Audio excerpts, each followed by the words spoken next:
Tragedy at Hillsboro. Amy Roloff's house engulfed in flames. The fate of the little people. Big world matriarch revealed. Hello. Welcome back to USA series spoiler update. Please subscribe now. It was a quiet evening in Hillsboro, Oregon. The kind of late summer night where the crickets hum and the stars scatter freely across the sky. For Amy Roloff, the beloved matriarch of the Roloff family, it had been a typical day of errands, family calls, and checking in on the grandchildren. At 8:43 p.m., neighbors would later recall, smoke began curling from the second floor of her farmhouse on a quiet cul-de-sac. By 8:47, flames had erupted through the roof. Sirens blared across Washington County as fire crews rushed toward the Roloff residence. Inside, panic and heartbreak unfolded. Chris Merrick, Amy's husband, was outside on the lawn, his face streaked with tears, his hands trembling as he cried out her name. Amy. Amy's still inside. The panic. Chris had been sitting in the living room, reading, when the faint smell of burning wires caught his attention. At first, he dismissed it, thinking maybe it was an appliance or something left in the oven.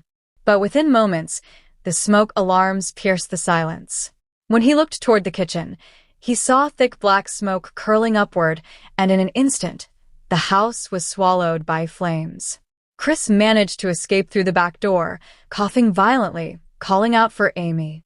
But Amy, who had gone upstairs to put away laundry, was nowhere in sight. Neighbors gathered, many recognizing the familiar Roloff family home from Little People, Big World.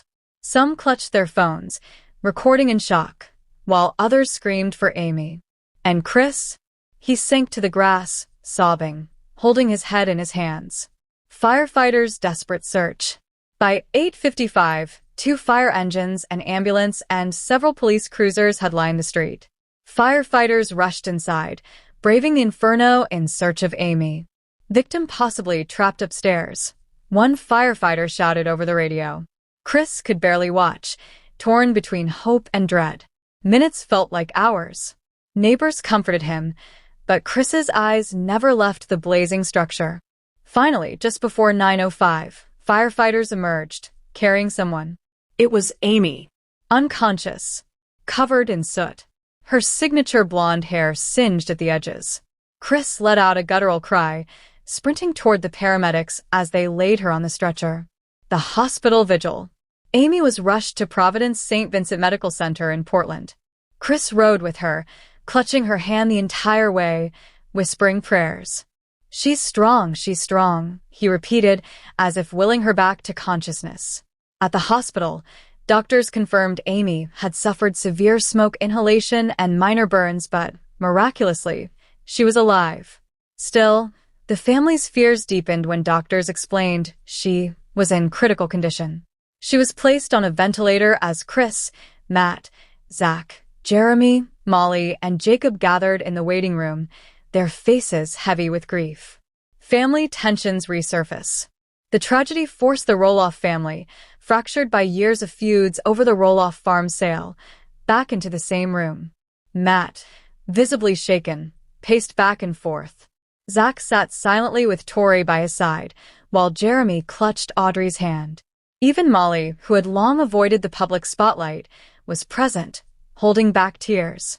For the first time in years, the Roloff siblings embraced one another, their shared fear for their mother momentarily overshadowing past grudges. She can't leave us like this, Zach whispered. Mom's a fighter, Jeremy added softly. Chris sat apart, head bowed, unable to shake the image of Amy's body being carried out of the flames. The investigation. While the family held vigil, investigators combed through the charred remains of Amy's home. Early reports suggested faulty wiring as the cause of the blaze, though some neighbors claimed to have heard a small explosion before the fire spread. Detective Karen Morris of the Washington County Sheriff's Office addressed the press. At this time, we have no reason to suspect foul play.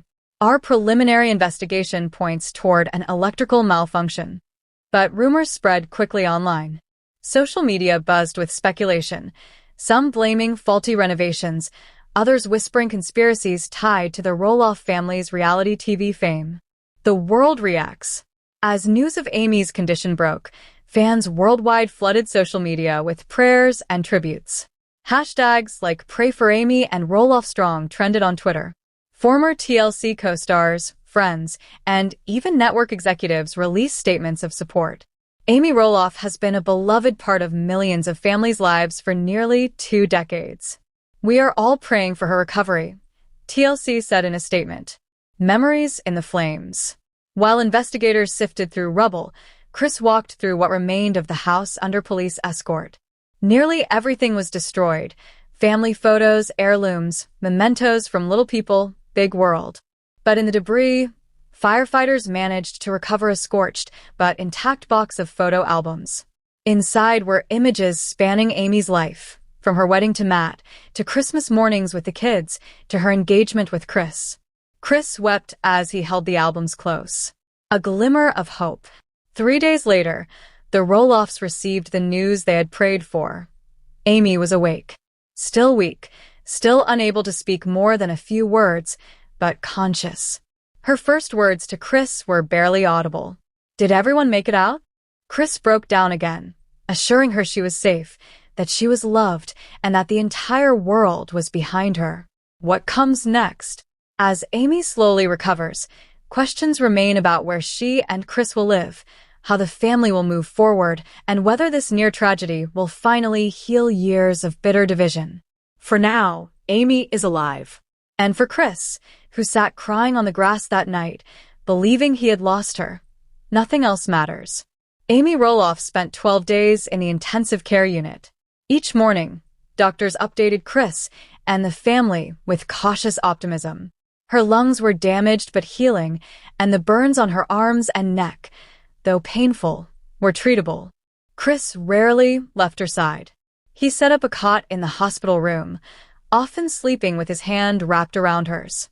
Nurses recalled how he whispered to her in the quiet hours of the night, "You scared me, babe, but you're still here. That's all that matters."